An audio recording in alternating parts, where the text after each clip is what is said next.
Olá, bom dia. Bom dia. Bom dia, professora. Bom dia a todo mundo. Você me escuta Você bem, me Lorena? escuta bem, Lorena? Tô escutando, tá dando pra me ouvir direitinho? Tá ótimo. Então, seja Ótimo. Então, seja bem-vinda bem-vinda à live à Meio Ambiente live em Meio Foco. Ambiente em Foco. Você foi minha aluna, Você né, foi de minha Direito aluna, né, de Direito Ambiental. Ambiental. E tô sendo agora de estágio 5, né? Isso, uma ótima Uma aluna. ótima Então, aluna. Muito Então, obrigada. eu convidei você, eu Lorena, convidei você, porque Lorena, porque eu não me eu não lembro me o lembro conteúdo o da conteúdo da resposta, resposta. mas eu me lembro que ela Certo. Mas foi eu uma me lembro que resposta ela foi uma inteligente. resposta inteligente. Então, Eu, eu, Então, a gente quer te a ouvir gente quer te aqui, ouvir aqui. o que é que você O que é que você pensa pensa sobre os três sobre os três poderes poderes e e a gestão do a meio gestão do ambiente, meio né? ambiente, né? Porque gestão Porque envolve gestão tudo: envolve tudo. direito, Direito, administração. administração. Então, Então, a palavra é a sua, palavra viu? é sua, viu? muito obrigada pelo convite, professora. Eu até fiquei surpresa pelo convite. Eu não imaginava que eu fosse ser chamada para debater essa questão, porque eu achei que a minha resposta tinha sido muito polêmica. E geralmente, quando eu falo alguma coisa assim no curso, as pessoas levam logo um susto. Então, eu achei bem legal, assim. Tá dando um espaço que é para debater, que eu acho que é justamente o intuito da metodologia da senhora, né? Que é uma metodologia um pouco diferente da dos outros professores. A gente tem esse espaço para debater, que eu acho que é justamente o que a senhora quer. E eu agradeço o convite por estar aqui nesse espaço para falar. E vamos lá, né? A pergunta central seria qual dos três poderes melhor regulariam a questão ambiental. Assim, para começo, eu penso mais que o direito ambiental, ele é, ao meu ver, pelo menos, na minha compreensão, ele é extremamente interdisciplinar. Então, essa pergunta, ela poderia ser respondida não só utilizando discussões que a gente tem em direito ambiental, mas eu acho que facilmente a gente poderia responder ou tentar responder, né?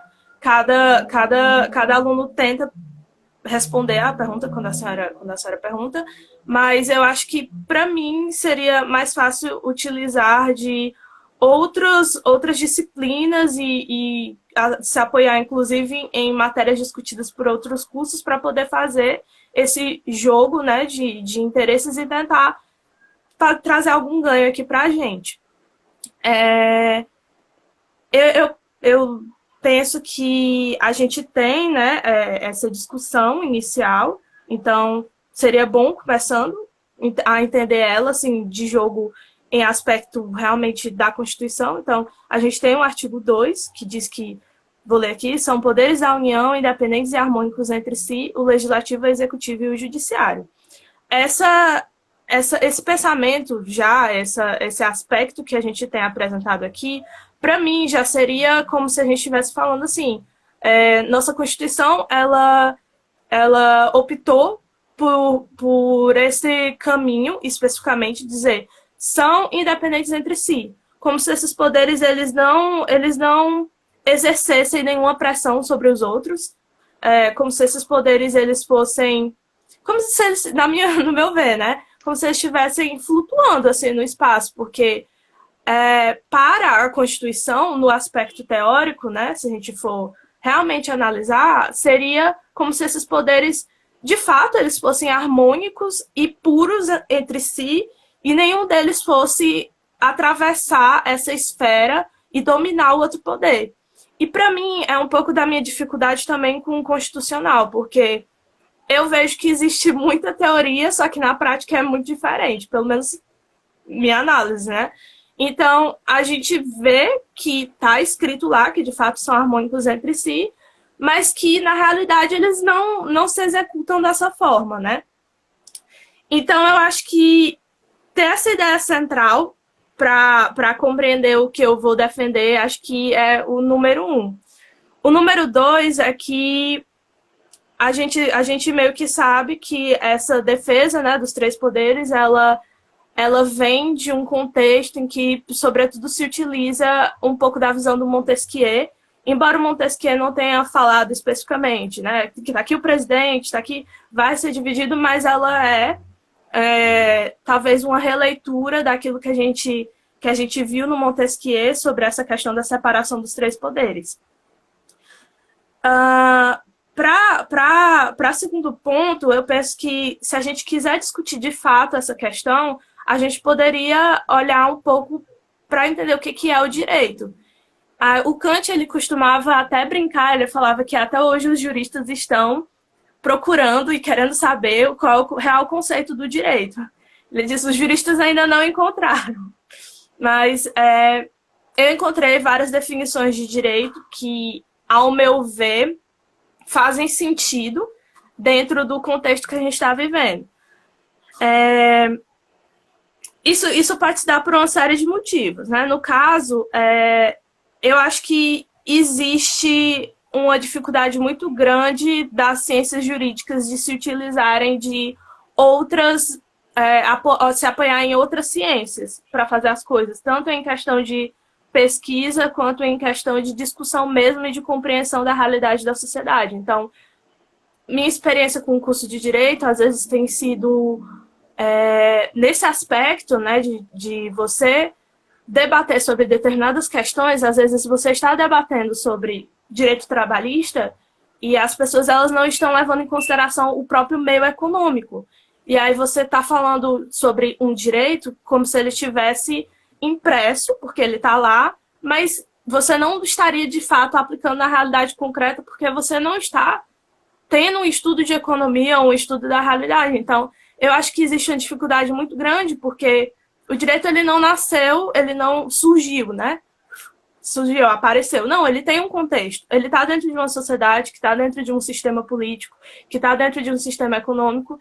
Então, quando a gente não se utiliza dessa base da sociedade para compreender aquilo que a gente está falando, né? Que a gente está falando de leis, que a gente está falando de um direito que serve a esse tipo de pensamento, a gente não está executando de fato uma compreensão concreta da realidade. Pelo menos essa é a minha compreensão, que fica muito no campo abstrato.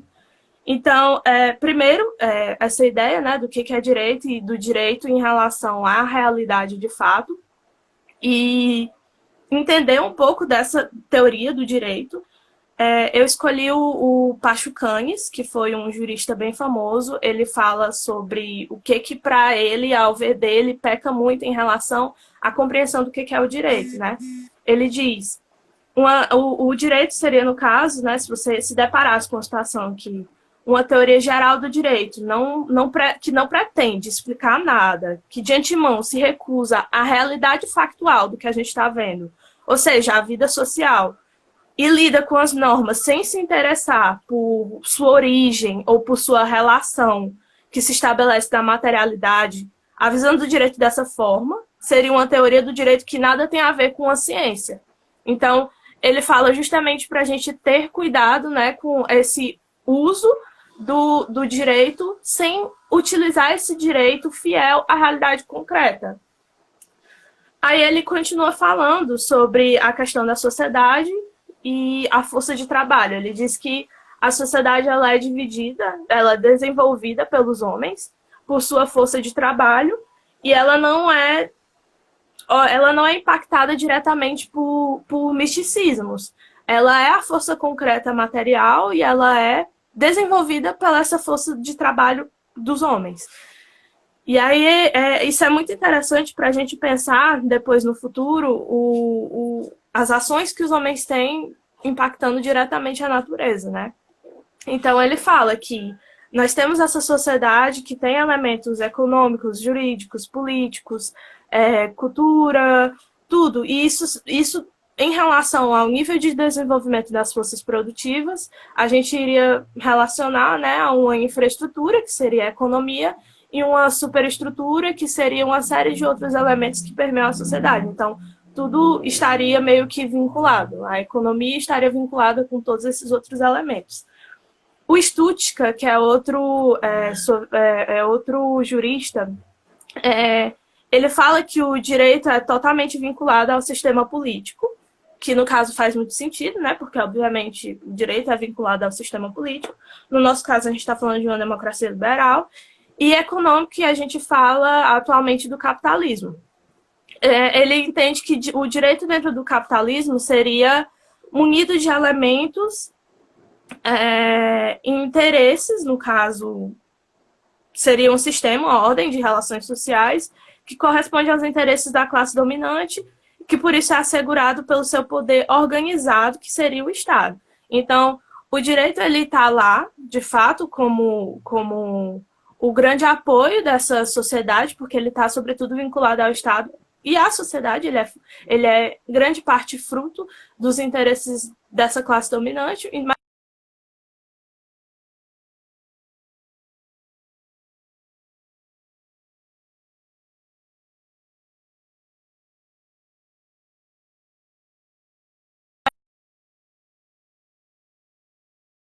A gente estaria falando de interesses que, como a Sarah perguntou, né, em relação aos três poderes, como ficaria essa questão para regular? Esse direito ele iria regular baseado justamente nesses interesses dessa classe dominante perante qualquer situação, inclusive a ambiental. Então, ficaria que a compreensão, até agora, né, para resumir, a compreensão do direito seria relacionada ao nosso sistema político e econômico. Ele seria concretizado pelas suas normas, os seus elementos. Para estabelecer essa organização, o direito faz uso dessas concepções, ou seja, concepções econômicas e políticas da classe dominante. E, ao meu ver, nenhum dos três poderes conseguiriam regular a questão ambiental. Por quê? Porque eles estariam justamente se utilizando dessas ideias realmente dessa classe que sobretudo estão reproduzindo o que há de mais fiel na base do sistema capitalista, que seria o quê? Que seria o individualismo, o consumismo e a extrema superprodução que a gente tem para poder seguir uma lógica extremamente que é a base do sistema capitalista, que seria justamente essa lógica econômica desenfreada de você produzir cada vez mais, explorar cada vez mais, seja o trabalhador, seja o meio ambiente. E aí, nesse aspecto, foi o que eu respondi, né, para a senhora, naquela, acho que foi a prova final, né? Não, foi a prova, só que era a última prova. Aí eu elenquei alguns pontos também, né, para a gente refletir um pouco. O artigo 170 da Constituição Federal, ele afirma que nós estamos dentro de uma ordem econômica e essa ordem econômica seria baseada na livre concorrência. E o que essa livre concorrência faria? Ela é uma premissa específica do capitalismo. Então, quem seriam esses indivíduos que seriam afetados por essa realidade do capitalismo sobre o meio ambiente, né? Todos nós que estamos vivendo nessa realidade, nessa realidade concreta, nós estamos todos sendo afetados. Só que existem, claro, alguns indivíduos que são diretamente afetados acima da gente em primeiro lugar, né? Que são aqueles que o impacto chega primeiro e chega com mais força.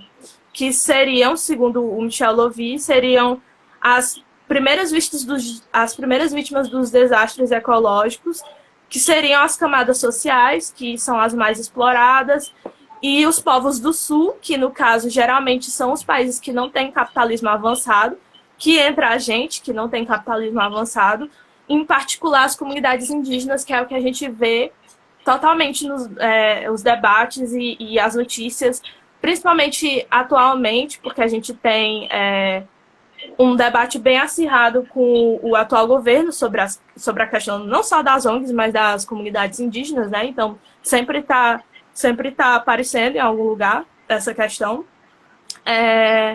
E aí vem-se, então, uma pergunta. Então, a natureza, ela sofre a ação desse homem? Sim, ela sofre. Mas, então, assim, em época de coronavírus, a gente viu que o ambiente, ele deu um pouco uma respirada, né? E aí as pessoas, elas estão chegando a diversas conclusões em relação ao impacto do coronavírus, essa parada, né? O impacto da quarentena, do lockdown sobre o meio ambiente. E a gente realmente atesta que o ser humano ele é responsável pelas suas ações perante a natureza e que essas ações, elas são, obviamente, elas têm uma reação. Se você faz uma ação, vai ter uma reação. Então, não seria em si, em específico, o problema não seria em específico o trabalho relacionado, o ser humano relacionando a sua força de trabalho com a natureza. O problema seria a forma como se dá essa organização do trabalho na nossa sociedade. Então, o problema não é você utilizar determinada matéria-prima, o problema não é você executar ou produzir determinado produto. O problema é a forma como você está organizando e explorando essa natureza e explorando esses trabalhadores. E aí, essa forma de organização é que, para mim, é central. Não é você deixar de utilizar esse trabalho do ser humano na natureza. É a forma como você organiza ele. A gente vê, tem uma pesquisa, inclusive, da Datafolha, que fala que uma pesquisa de 2019 que fala que 85% dos brasileiros, eles sabem que o planeta tá aquecendo e que 72% concordam que as atividades humanas contribuem muito para esse fenômeno. Então, existe já essa consciência de que são as atividades humanas que estão fazendo isso, embora a gente passe por uma extrema febre de negacionismo ambiental agora, e já tem uns anos, mas principalmente agora, e a gente vê que as pessoas, elas entendem que sim, que foi as ações do homem. Aí, no caso, eu continuo compreendendo que o capitalismo, ele, por ser baseado na superexploração dessas matérias-primas e dos trabalhadores, ele dificilmente faria alguma mudança, ele traria alguma mudança concreta para o meio ambiente. E isso a gente pode ver, inclusive pela Conferência das Nações Unidas. Na verdade, a Rio 92 passaram o quê? Acho que mais de 20 anos. E a gente tinha essa menina, a Suzuki, eu acho, eu não sei direito o nome dela, que ela estava apelando para que os países, eles de fato honrassem seus compromissos ambientais. Com o advento da Rio+20, a gente pode observar também, tinha outra adolescente, uma neozelandesa, ela também falava para que, ela apelava para que os dirigentes desses países, eles de fato tivessem atenção para os seus compromissos ambientais. E isso há décadas vindo, e a nossa situação piorando. E a gente também pode citar, né, a questão da cúpula do clima da ONU, que é a mais recente. A gente pode citar também o IPCC, que é agora tem, acho que, eu não sei se os dados mais recentes são os de 2019, que fala sobretudo sobre o aquecimento do nosso planeta e de formas de reduzir, e como é necessário que realmente as pessoas honrem os seus compromissos ambientais, só que já levando em consideração que esses compromissos não estão sendo honrados de forma concreta e de forma vital para o nosso futuro desde então. Inclusive, o Antônio Guterres, né, que é o secretário-geral das Nações Unidas, ele falou recentemente, né, em 2019, inclusive peguei aqui uma citação dele, que ele diz que alertasse que os líderes não fossem a cúpula da ação do clima, da ação climática de 2019 apenas para discursar, que eles fossem para apresentar realmente planos concretos para neutralizar as emissões de carbono até 2050. Então, a gente se depara o tempo todo com, justamente, existe uma proposta para modificar a situação ambiental, mas, sobretudo, por conta do lucro, do objetivo de lucrar das grandes empresas e da forma como o sistema se organiza, seria muito difícil, e de fato é muito difícil, porque até agora a gente não conseguiu uma mudança brusca, que essas empresas, de fato, se comprometessem com isso. E aí o próprio secretário-geral, ele fala que se fosse para aparecer, para discursar, para ficar bonitinho lá, né? Era melhor que, de fato, as pessoas aparecessem para se comprometer, de fato, com aquilo que elas estão ou dizem que estão fazendo, né? Lorena, depois acho que... só para alfinetar, eles viajam com dinheiro público, né? Só para lembrar, né? Tem que lembrar dessas coisas também. Eu não sei se todo mundo aqui na live conhece, né? Quem está assistindo, mas quem tiver interesse por dar uma lida depois no IPCC, que é o painel, acho que intergovernamental sobre mudanças climáticas, ele publica relatórios. Eu não sei a periodicidade desses relatórios. Eu não sei. Eu acho que ele é anual, mas realmente não sei.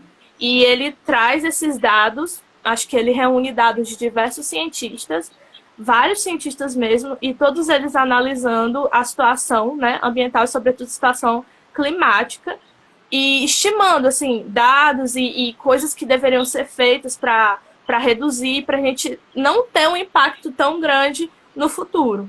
A Greta, né, a gente falou agora de 2019, a Greta, ela falou um pouco sobre esse painel, sobre esses dados, e ela fez vários alertas, que inclusive foram muito mal recebidas tanto pelos Estados Unidos quanto pelo Brasil.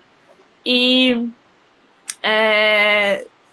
ela fala sobre essa questão, né, que esses cientistas estão pensando no mínimo que é para não gerar um impacto tão grande, e esse mínimo, ela diz, eu vou continuar falando, eu vou continuar repetindo, porque não está sendo ouvido, porque não estão se comprometendo com essa questão. E aí, acho que o discurso que ela faz de abertura, ela fala justamente da repetição que ela faz em relação ao meio ambiente, porque é algo que é emergente. E aí, em termos de notícias atuais, né, sobre o meio ambiente, a gente tem acho que, eu não sei se foram algumas horas atrás ou se já tem dias, mas eu estava lendo que o Estadão recentemente publicou que a PGR tinha recebido um pedido de impeachment do Ricardo Salles, né? Que é o ministro do Meio Ambiente do Brasil.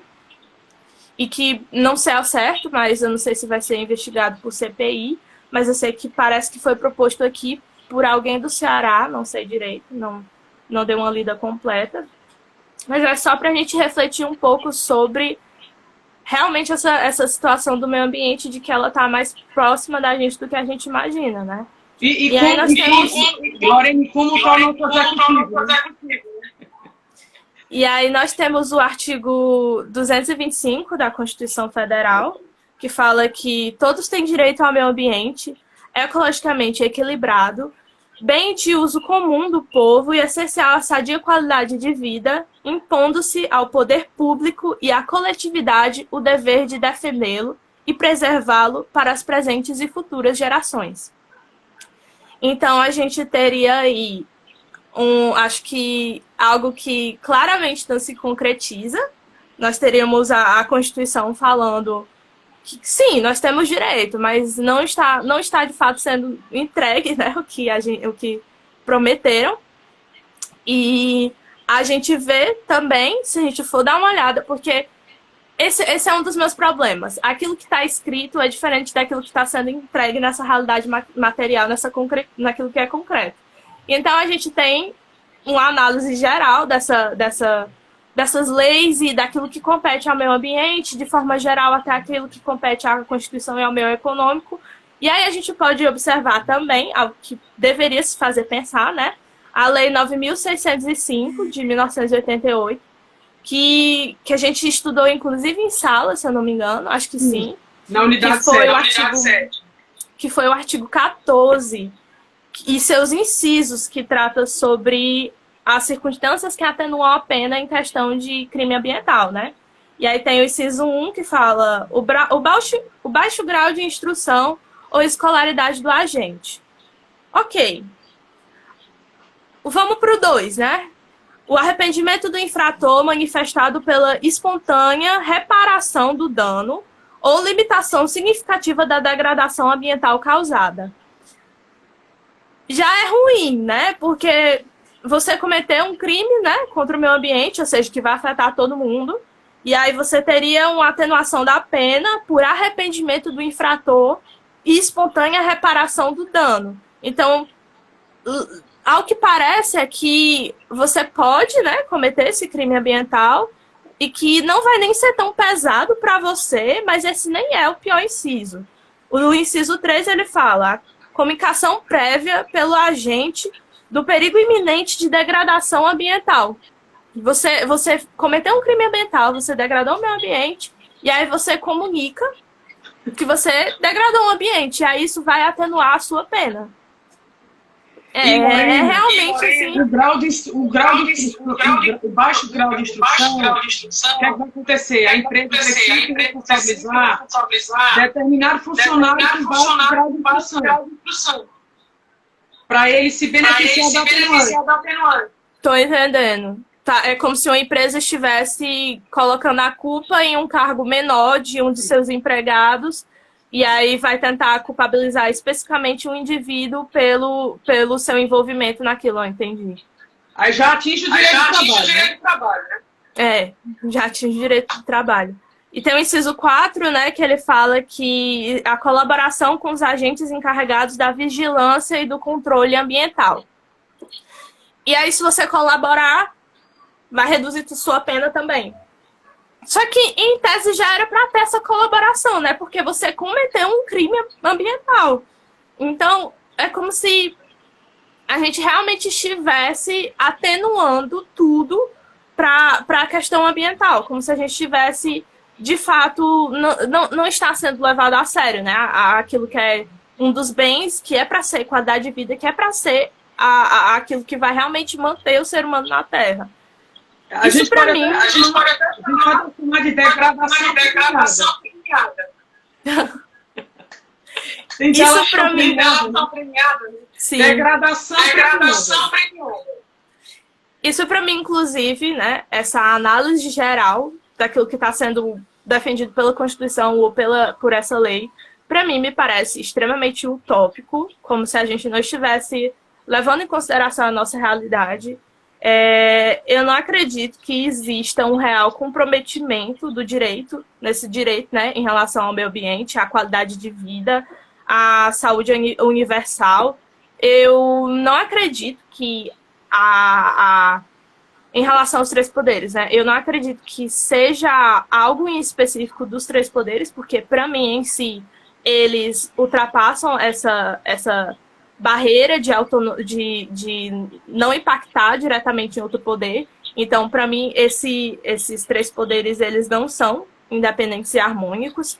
Eu não acredito especificamente que um poder seja melhor para regular do que outro, porque eu enxergo que o principal de tudo seria essa teoria, que não está em prática, porque a realidade dela é outra, totalmente diferente da nossa, e porque eu creio que o direito, nesse aspecto, ele não é especificamente, né, embora ele tenha esses nuances de legislação que não são positivos para o meio ambiente, mas eu não acho que ele seja, em específico, o culpado e o problema central. Eu creio que o problema central seja a forma como esse direito está organizado para justamente fazer com que esses interesses econômicos existam e sejam preservados. Então, quando a gente tem uma legislação que está a interesse de grandes corporações, de grandes empresas, de pessoas que eu estou falando de grandes empresas, que são as responsáveis pela maior poluição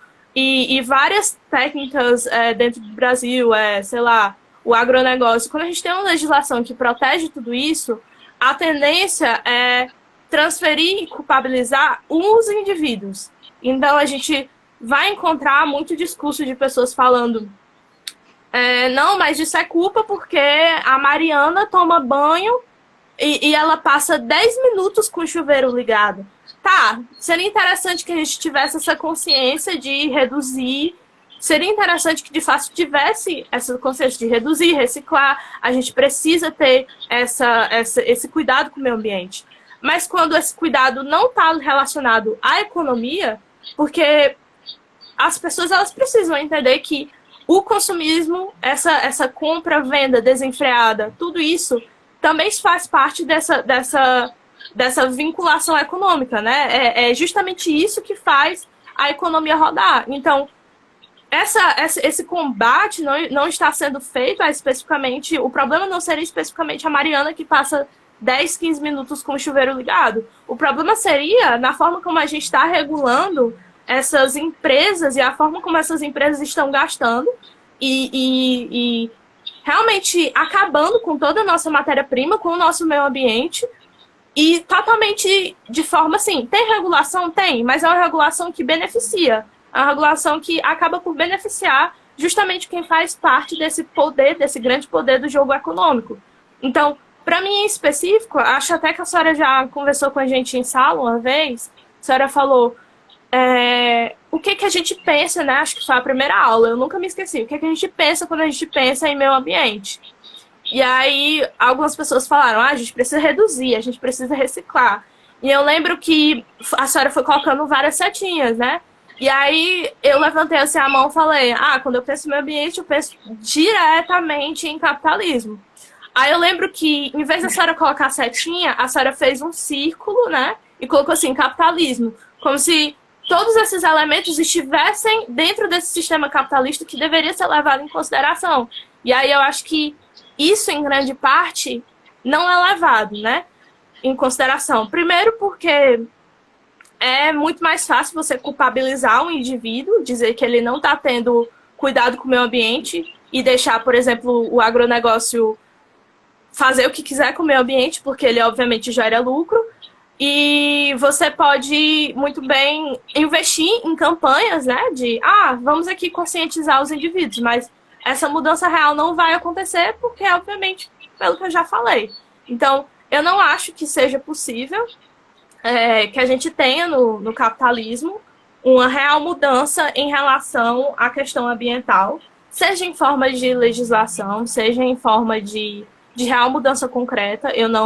Eu pessoalmente não vejo no futuro próximo nenhuma possibilidade de alguma sugestão vindo por parte de nenhuma grande empresa que de fato vai impactar na vida geral. Eu não consigo, assim, crer, eu acho que é algo muito utópico, porque eu acho que quando a gente está falando de um sistema que se baseia justamente nessa exploração e nesse individualismo e consumismo, se você quer inverter a lógica do sistema, você está indo contra o sistema e não é isso que o sistema quer, né? Então, se você está querendo que as pessoas elas consumam menos, se você está querendo tudo isso, né? A gente precisa produzir menos porque isso não é necessário. Tantos produtos ali não são necessários. A gente está tendo desperdício de comida enquanto tem gente passando fome, etc. A gente precisa cuidar do solo melhor. Mas a iniciativa do capitalismo é justamente essa livre concorrência. Então, não vai ter como você fazer essa mudança se realmente é baseado nessa discrepância, né? Nessa superprodução, nesse monopólio de empresas. Então, eu acho que é isso. Lorena, me diga aí, como foi estudar direito ambiental? Valeu a pena? Eu gostei bastante, eu achei muito interessante. Eu acho que, à medida que a gente vai passando mais tempo no curso de Direito, a gente vai se deparando, estudando, né, as leis e as cadeiras, e a gente vai ficando um pouco mais cético e com mais raiva, porque, por exemplo, a gente sabe, tá tendo descaso com o meio ambiente, mas aí a gente vai para Direito Ambiental e a gente encontra incisos como aquele que eu estava lendo, né? E aí você fica assim com mais raiva e você fica, poxa, e isso não está funcionando, e já tem um tempo que isso não está funcionando, né? Pelo menos essa é a minha interpretação. Mas eu gostei de estudar Direito Ambiental, embora eu não goste muito de algumas cadeiras, mas eu gostei de Direito Ambiental. Eu achei, principalmente, acho que talvez o que tenha me feito permanecer tenha sido essa metodologia de debate, porque eu gosto do debate. Eu não consigo, eu não tenho esse aprendizado onde o professor fala uma coisa e aí você segue o conteúdo e aí você não conversa sobre aquilo que está sendo colocado, ou você só lê a legislação. Para mim não faz muito efeito. Para mim, acho que o que é necessário olha, a gente está lendo essa legislação aqui, mas vamos debater sobre ela. O que você acha sobre isso? O que de fato está acontecendo nessa realidade concreta, né? O que você acha disso? Você acha que isso aqui está certo? Você acha que isso aqui está errado? E aí eu acho que nesse aspecto não existe muito nas outras cadeiras, que eu acho que deveria ter, né? Essa metodologia do debate. Lorena, eu queria fazer dois convites, né? Um é para você mandar a questão comigo.